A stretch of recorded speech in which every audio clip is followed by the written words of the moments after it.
और वही बात अब सीएम योगी के उस आदेश की जिससे पूरे उत्तर प्रदेश में हड़कंप है। हम बात कर रहे हैं लाउड स्पीकर्स के खिलाफ पूरे उत्तर प्रदेश में चल रहे अभियान की। आगरा में पुलिस ने अभियान चलाया। योगी की पुलिस और मस्जिदों और मंदिरों में लाउड स्पीकर्स हटाने के लिए पहुंची तो हड़कंप मच गया।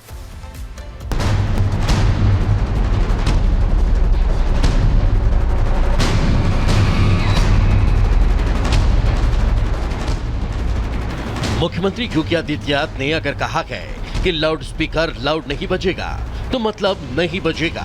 लखनऊ से आदेश आया तो संभल बरेली से होते हुए आदेश का असर ताज नगरी आगरा में देखने को मिला। आगरा में अब योगी की पुलिस ने मस्जिद मंदिरों से लाउड स्पीकर उतरवाए हैं। विशेष अभियान चलाकर पुलिस ने पश्चिमी जोन में 52 लाउड स्पीकर उतरवाए और करीब 44 लाउड स्पीकरों की आवाज कम करवाई गई। सार्वजनिक स्थानों से पुलिस ने अवैध रूप से लगे हुए 41 लाउड स्पीकरों को हटवा दिया। में ध्वनि विस्तारक यंत्रों के प्रयोग के ऊपर नियमानुसार कार्रवाई की जा रही है। इसके अंतर्गत पश्चिमी जोन में कल लगभग 52 लाउड स्पीकर्स को उतरवाया गया है और 44 लाउड स्पीकर्स की ध्वनि कम की गई है। जो भी मानक है उससे अधिक जो ध्वनि प्रोड्यूस कर रहे हैं उन पर हम लोग कार्रवाई कर रहे हैं।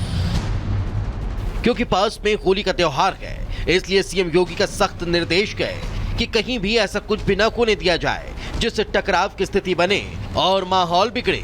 इसलिए अब पूरे यूपी में पुलिस मंदिर मस्जिद में जाकर लाउड स्पीकर चेक कर रही है।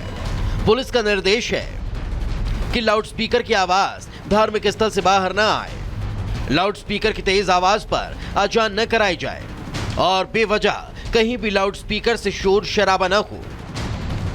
योगी की पुलिस सख्त है तो कुछ लोग इस पर ऐतराज जता रहे हैं, लेकिन अच्छी बात यह है कि इस मामले में कोई विवाद नहीं है और चाहे मस्जिद कमेटी के लोग हों या मंदिर कमेटी के, वो अपनी स्वेच्छा से सरकारी आदेश का पालन कर रहे हैं। Bureau report, Republic Bharat.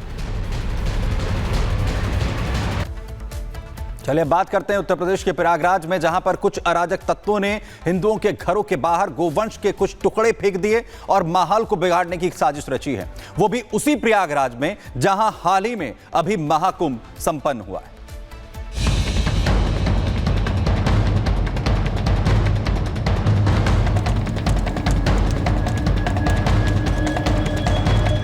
जिस संगम नगरी प्रयागराज में 3 दिन पहले तक सनातनियों का मेला लगा था, उसी तीर्थराज प्रयागराज को महाकुंभ खत्म होते ही कुछ लोग सांप्रदायिक दंगों की आग में झोंकने की कोशिश में जुट गए। प्रयागराज के दरियाबाग में कुछ असामाजिक तत्वों ने हिंदुओं के घरों के बाहर गौवंश के कुछ टुकड़े फेंक दिए। सुबह जब दरियाबाग के अतरसोया थाना इलाके में रहने वाले हिंदू अपने घरों के बाहर निकले तो किसी के घर के बाहर गौवंश का कटा हुआ सिर पड़ा था, तो किसी के घर के बाहर गाय के बछड़े का पैर, तो किसी के घर के बाहर मांस के टुकड़े पड़े थे। सब ये सो के उठा जो है और मैं मॉर्निंग वॉक में रोज की भांति कल भी निकला तो देखा कि गाय के धड़ जो है और उसका पैर मेरी गली के दूसरी तरफ और कुछ मांस के लोथड़े जो है डॉक्टर साहब वाली गली में पड़ा हुआ था। इसके बाद हमने मोहल्ले वालों को बताया, मोहल्ले वाले इकट्ठे हुए, हम लोग सब लोग जाके थाने में सूचना दिया।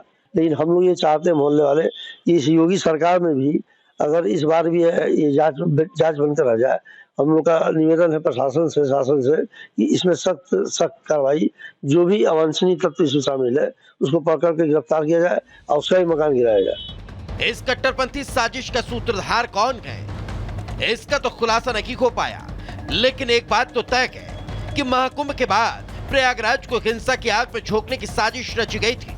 प्रयागराज में हिंदू और मुसलमानों के बीच लड़ाई झगड़ा कराने का प्लान था और महाकुंभ के बाद प्रयागराज में कहीं ना कहीं दंगा कराने की साजिश रही होगी। गौवंश का सर यहाँ पर अग्रवाल साहब के सामने सड़क पर रखा था और बीच डॉक्टर साहब के बगल गली में पैर का हिस्सा था और आगे पैर का हिस्सा था। 3 माह पहले कुछ नाले पे अराजक तत्वों ने जानवर का हिस्सा काफी हद तक फेंका था, जिसपे सरकार से बोला गया था, कोई कार्रवाई नहीं की गई। अब पुनः हम आशा रखते हैं अपनी सरकार से यहाँ पर कार्रवाई हो। दरियाबाद के लोगों का आरोप है कि ये पहली बार नहीं हुआ, इससे पहले भी 2 बार ऐसी साजिश रची जा चुकी है। इलाके के हिंदू आशंका जता रखे हैं कि पास में मुस्लिम मोहल्ला है और वहीं के कुछ असामाजिक तत्वों ने यह साजिश रची होगी ताकि महाकुंभ के बाद प्रयागराज का माहौल बिगाड़ा जा सके। हालांकि पुलिस अब सीसीटीवी कैमरों के फुटेज खंगाल रखी है और अगर कोई सबूत मिलता है तो उसी आधार पर पुलिस आगे की कार्रवाई करेगी। Bureau report, Republic Bharat.